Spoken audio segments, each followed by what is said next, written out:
hayi baba, mina mfethu I-respect mfethu intombazane mfethu ethoketive, uyangithola? Intombazane mfethu eyazi into yayo, uyangithola?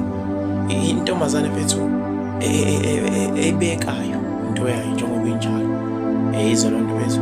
Cause mfethu kunabantu mfethu ovela cheat mfethu uthi esigere engavuki imaths. Ngicabanga. Yizo loo nto mfethu. Cheat mfethu ungayazi. Cheat. Ngitshela bana. Shaya izinto fanami, shaya izinto. Yabo impilo yakho izokushaya ngalendlela ukuthi wena waqala wahlula imaths esikoleni. Yizo loo nto. Uma sibuya komunye umuntu mfethu uzozenza wena umuntu ongcwele ebafethu. Nje nabantu laba bazonenzakalisa mabe ngabhekile, bazonenzakalisa mabe ngabhekile. Bheka umuntu